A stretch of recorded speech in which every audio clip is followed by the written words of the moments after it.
Hello friends, welcome to this channel Amit solution classes. दोस्तों, अभी मैं बताने वाला हूँ रूसी क्रांति के कारणों की विवेचना करें। ये दीर्घ उत्तरीय प्रश्न है, इसलिए इसका वीडियो थोड़ा लंबा हो सकता है। तो चलते हैं आंसर पे। रूस की क्रांति 1917 ईस्वी में हुई थी और इस क्रांति के फलस्वरूप रूस में रोमानोव वंश के शासन का अंत हो गया था और रूस में सर्वहारा वर्ग की सरकार बनी थी। इस क्रांति के कुछ कारण हैं जिसे हम लोग टॉपिक वाइज समझ लेते हैं। तो पहला कारण था जार की निरंकुशता। रूस में रोमानोव वंश का शासन था और रूस के सम्राट को जार कहा जाता था।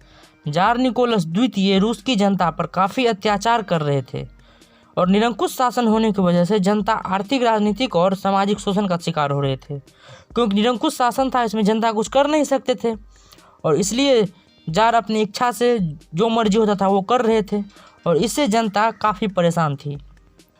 और दूसरा कारण था रासपुटिन का प्रभाव। राज दरबार में रासपुटिन नामक एक भ्रष्ट पादरी रहता था।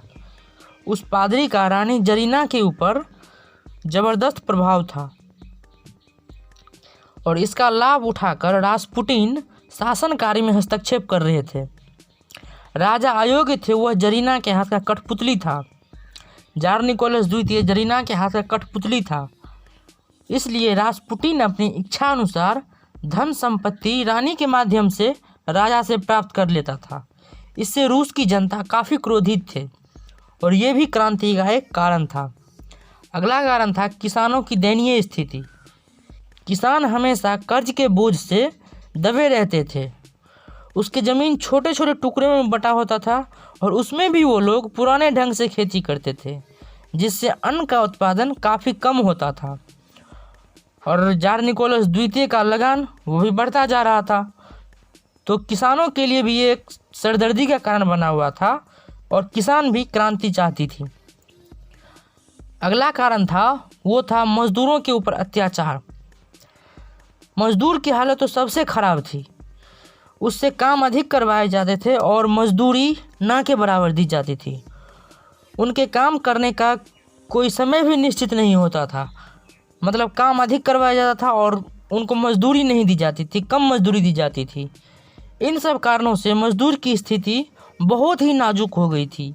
वे शासन में परिवर्तन चाहते थे, अर्थात ये तो एक ही तरीके से हो सकता था और वो तरीका था क्रांति।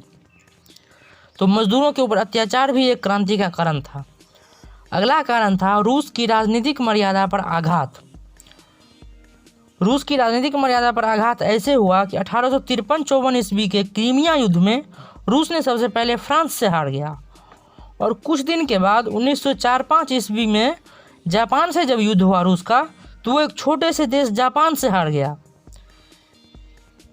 इसलिए रूस के राजनीतिक मर्यादा पर इस हार से बहुत आघात पहुंचा और जनता ये सोच रही थी कि इस राजा को, ऐसे राजा को हटाना ही उचित है, क्योंकि ये राजा ना तो देश के अंदर की रक्षा कर सकता है और ना ही बाहरी सुरक्षा दे सकता है। अतः जनता क्रांति चाहती थी और जार निकोलस द्वितीय को गद्दी से हटाना चाहते थे। अगला कारण था खूनी रविवार। खूनी रविवार बहुत ही दिल दहला देने वाली घटना थी और खूनी रविवार ने संपूर्ण रूस वासियों का मन व्याकुलता से भर दिया था, क्योंकि इस घटना में हजारों की संख्या में गरीब किसान, मजदूर और सैनिकों को गोली का निशाना बनना पड़ा। इसलिए जनता रोमानोव वंश के शासन का अंत चाहती थी। 1905 ईस्वी में रूस की जनता ने अपने राजा जार निकोलस द्वितीय से रोटी दो का नारा लगाते हुए सेंट पीटर्सबर्ग स्थित महल की ओर जा रहे थे, जिस पर जार निकोलस द्वितीय की सेना ने इस निहत्थे भीड़ पर अंधाधुंध गोलियां चलाई, जिसमें हजारों की संख्या में लोग मारे गए और घायल भी हुए। क्योंकि वो दिन रविवार का था, इसलिए इसे खूनी रविवार कहते हैं। तो इस घटना को लेकर भी जनता के मन में बहुत क्रोध था और वो राजा को बदलना चाहता था। तो क्रांति का ये भी कारण था। और जो सबसे प्रमुख कारण था, तात्कालिक कारण, ये था प्रथम विश्व युद्ध में रूस की हार। जब प्रथम विश्व युद्ध में रूस हारने लगी, लेकिन जार निकोलस द्वितीय युद्ध बंद नहीं किया। रूस के सैनिकों की भारी संख्या में मौत हो रहा था और राजा के ऊपर इसका कोई प्रभाव नहीं था। प्रथम विश्व युद्ध में रूस की हार रूस की क्रांति का तात्कालिक कारण बन गया। 7 मार्च 1917 ईस्वी को रूस की जनता नारा लगाने शुरू कर दिए और सरकारी कार्यालयों में तोड़फोड़ भी आरंभ कर दिए और इससे डर के मारे जार निकोलस द्वितीय ने 12 मार्च 1917 ईस्वी को रूस का गद्दी छोड़ दिया।